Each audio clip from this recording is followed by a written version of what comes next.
लीपा valley Kashmir का वो हिस्सा जो बिल्कुल एलओसी पर लोकेटेड है, जिस वजह से लोगों ने इसके नाम को तो जान लिया, लेकिन यहाँ बसने वाली ज़िंदगी और यहाँ के नेचर से बिल्कुल अनजान है।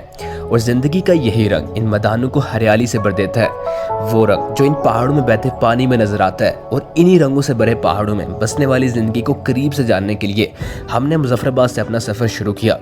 सुबह के 6 बज रहे थे और वेदर इज़ दैट ऑप्टिमल जो कि ट्रैवलर्स के नज़दीक बेस्ट माना जाता है। लेकिन हाँ, कुछ देर बाद रुकना भी ज़रूरी है, क्योंकि यहाँ से कांस्टेंट चढ़ाई शुरू हो जाती है जो कि दाव खान तक रहने वाली है, मतलब 35 से 40 किलोमीटर की इंक्लाइन।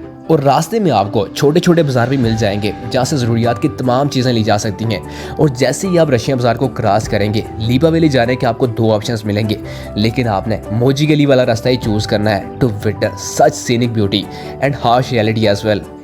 फिर हम पहुंचे दाव खान, जो जगह पर्सनली मुझे बहुत अच्छी लगी और यहाँ की वाइब काफ़ी हद तक गंगा चोटी से मिलती जुलती है, जो डेफिनेटली वर्थ इट है कि एक लम्हा रुक कर इस जगह को एक्सप्लोर किया जाए।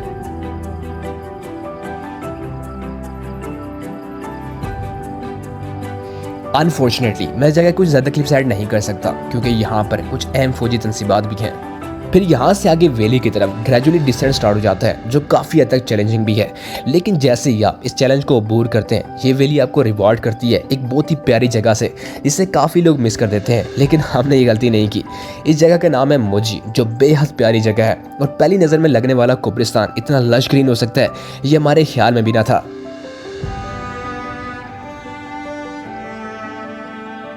फिर हमें मिले दी ग्रेट काशिफ भाई, जिन्होंने हमें स्पेशली दूध का गिलास ऑफर किया, जो हमारी सोच से भी ज़्यादा कड़वा था। और हो भी क्यों ना।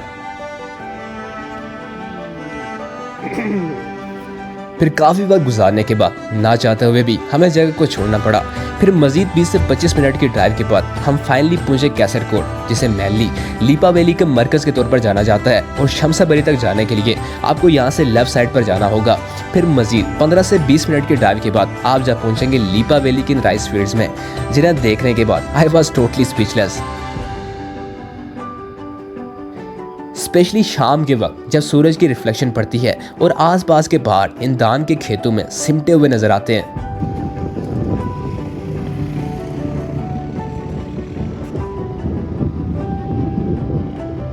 वैसे मुझे ये चीज़ सोचकर काफ़ी हैरानी भी हो रही है कि इतनी खूबसूरत जगह होने के बावजूद कैसे लोगों को इसके बारे में इतना पता नहीं है।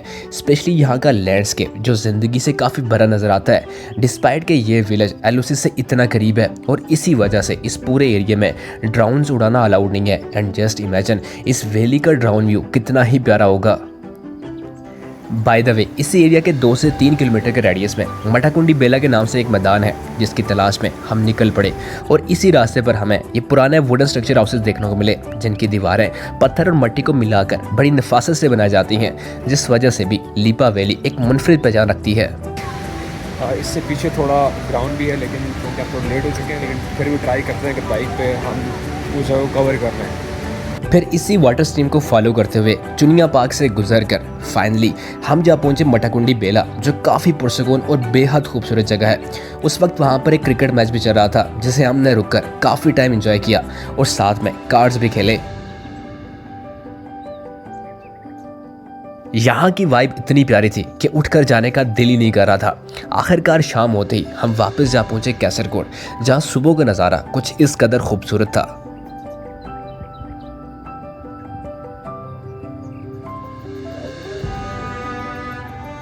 और चूंकि यहाँ बस गर्मियाँ अभी शुरू ही हुई थी, इसलिए सब लोग अपने खेतों को तैयार करने में लगे हुए थे। दूसरी तरफ खवातीन घर की बुनियादी ज़रूरियात के साथ साथ अपने बच्चों के रोशन मुस्तकबिल के बारे में भी सोचती दिखाई दी, जिसे देखकर मुझे बेहद खुशी हुई। फिर कुछ बच्चों से हमारी मुलाकात स्कूल जाते हुए घर के आंगन में खड़े और कुछ से सीधे पेड़ों पर ही हुई, जिन्होंने हमें ये छोटे लेकिन मुनफरिद चेरीनुमा फ्रूट्स फर्स्ट टाइम ट्राई करवाया, जिसे लोकली ग्लास के नाम से जाना जाता है। वैसे क्या आपने पहले कभी ये फ्रूट ट्राई किया है? फिर नाश्ते के बाद हम निकल पड़े एलओसी व्यू पॉइंट की तरफ, जिसकी तलाश हमें एक ऐसे मुकाम तक ले आई जहाँ से आगे रास्ता तो ख़त्म था, लेकिन एक बारात गुजरती नजर आई, जिनके पीछे पीछे हम भी इस दरबार शरीफ तक जा पहुँचे।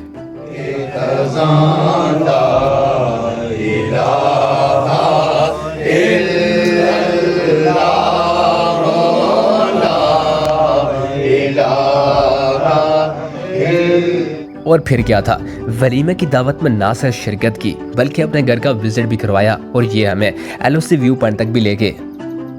सो राइट अभी मैं खड़ा हूँ त्रेडा शरीफ में, जो बिल्कुल एलओसी पर वाक़ है। इसी गांव का आधा हिस्सा हमारी तरफ है और आधा हिस्सा इंडियन ऑक्युपाइड कश्मीर की तरफ।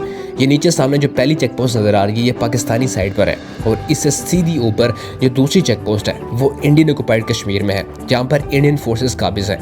और नीचे नज़र आने वाली आलमोस्ट ये सारी वैली मकबूजा कश्मीर का हिस्सा है। ये है जी पाकिस्तान। ये जो आपको दरख्त नज़र आ रहे हैं ये बॉर्डर है। इसके इस साइड पे ये मकबूजा कश्मीर और इस साइड पे जो है आज़ाद कश्मीर। और ये जो कि है ये है जी पाक फौज की। और ये जो नज़र आ रही है वो है जी इंडिया की और ये वाली भी। अब यहाँ से हमारी अगली डेस्टिनेशन थी एलओसी पॉइंट चकोठी, लेकिन हमें रास्ते पर ही रुकना पड़ा, जिसकी एक वजह थी ये वाटरफॉल जो बिल्कुल मेन रोड पर ही पड़ती है and I would say families के लिए सबसे बेहतरीन जगह है। और यहाँ रुकने की दूसरी वजह थी गालिब के पसंदीदा ये आम, जिन्हें वक्त पर खाना बहुत ज़रूरी था और इससे बेहतर और क्या ही जगह हो सकती है। फिर यहाँ से निकलने पर ऑलमोस्ट 15 मिनट की ड्राइव के बाद हम जा पहुँचे एलओसी पॉइंट चकोठी, जहाँ पर सबसे पहले आपके आईडी कार्ड्स को कलेक्ट किया जाता है और फिर आगे भेजा जाता है। पैदल चलने पर आपके मैक्सिमम अराउंड 4 से 5 मिनट तक लगेंगे। पहुँच चुके हैं चकोठी, लेकिन हमें इस लाइन से आगे जाने की इजाज़त नहीं है, जबकि दूसरी साइड पर जितने भी टूरिस्ट वगैरह थे सबको इस ब्रिज तक की एक्सेस दी गई है। अनफॉर्चुनेटली हम काफ़ी देर तक दूर से ही इनके साथ कम्युनिकेट करने की कोशिश करते रहे, बट ऑल इन वैन। दूसरी साइड पर अगर आप थोड़ा फोकस करके देखें तो लिखा हुआ है मज़हब नहीं सिखाता आपस में बैर रखना, which is kind of true but it is what it is. अच्छा, अब हमारे सामने ये सारा एरिया बारामूला का है, जहाँ पर इंडियन फ्लैग नस्ब किया गया है और बीइंग अ कश्मीरी सिर्फ यहाँ तक की एक्सेस रखना डेफिनेटली दिल में काफ़ी खटकता भी है। फिर हमारी मुलाकात हुई हमारी फोर्सेस के एक जवान से, जिन्होंने काफ़ी डिटेल में हमें ब्रीफ किया इस एरिया की स्ट्रेटेजिक इंपॉर्टेंस के बारे में, क्योंकि इसी पॉइंट से 2019 तक इंडो पाक ट्रेड होती रही और इसके एक तरफ पांडू सेक्टर है और दूसरी तरफ उड़ी सेक्टर वाक़ है।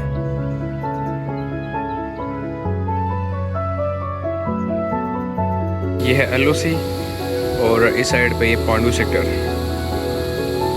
आई होप आज के लिए इतना ही काफ़ी है। वीडियो अगर आपको अच्छी लगी हो तो इसे लाइक करना और दोस्तों के साथ शेयर करना मत भूलें।